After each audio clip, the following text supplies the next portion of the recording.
Welcome to another 6x9 Storyteller episode. Please subscribe and give me a like and share my video if you're enjoying them. Now, let's begin with today's stories.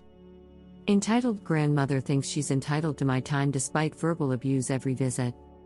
I used to visit my grandma every year with my dad despite suffering verbal abuse every time I visited. I liked being there. She used to give me loads of new clothes, but as I got older, things got worse. One of the final times I stayed over was several years ago now, as my parents were on the outs with each other and my mum just couldn't afford it much after this. Side note to say, my dad has been known to be just as entitled as my grandma. When my dad first started taking me to see her, it would just be for the weekend. We would take a train to see her on the Friday. My dad would convince my mum to let me have a sick day at school, and then come back on the Sunday. I'd always come back with more clothes than I brought with me as she used to go and give me loads of stuff. My dad started to take longer trips, especially after the festival. We coincided our trips for lengthened by a day, starting on the Thursday night instead of the Friday. I used to have a family friend who joined us at the festival drive me up there on the Friday, whilst my dad went up on the Wednesday or Thursday, earlier every year. He used to take my mum's money, bearing in mind that he didn't work and my mum was getting benefits for all three of us. Myself and my two brothers, and being a carer for my two brothers at the same time. Most years he left us with £20 to last a week, after taking upwards of £200 for a weekend away, with each year this amount increasing. One year, my mum asked that I not be sleeping on a camp bed, but perhaps an actual bed or the sofa or something because I was under pediatric rheumatology for joint pain, which turned out to be two chronic illnesses. When I got to my grandma's, I found I was sleeping in a camp bed in my aunt's room. She's the same age as me but a few months older, 24F. I'd gotten myself into a routine of sorts, which wasn't exactly the healthiest routine but it was one nonetheless. I'd take my meds, go to bed and then watch Netflix on my phone whilst I waited for them to kick in and make me tired enough to sleep. I got tired one night, took my meds and went upstairs to do my normal routine. When she came upstairs and came into my aunt's room, what she saw, she was not happy with. I was awake, watching Netflix.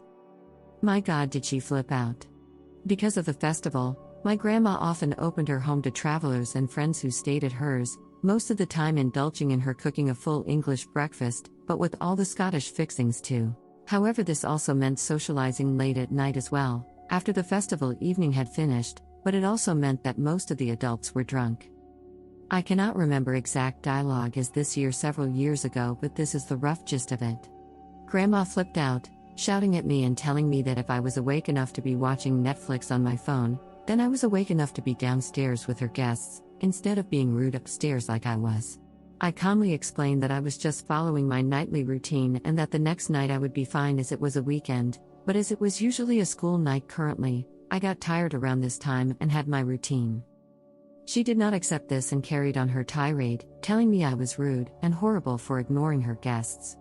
I got angrier and angrier, more and more upset, and told her if anyone was entitled and horrible, it was her for getting my dad to bring all of the money for this one weekend and leaving my mum with nothing, having her only grandchildren eat beans/spaghetti on toast for days on end because they couldn't afford much else, and often ran out of gas and electricity too, so were cold and had no light. It shut her up for a bit. She left the room, but came back with a different tactic. Crying. It had to be all about her. She had to be the one to have the last word. She came back telling me I was horrible, that if it truly was that bad, she would send my mum some money towards our upkeep during that weekend. She offered £20, which would have been great, except she didn't send it, and that was nothing compared to the hundreds my dad took with him each year. When that didn't work, and I started to have my first ever panic attack, she started having a go at me, telling me that it was all for attention, that I was just an attention seeker and I was horrible. I shouted at her that it wasn't. I had no idea what was happening. It had never happened before. She did not believe me and stormed out.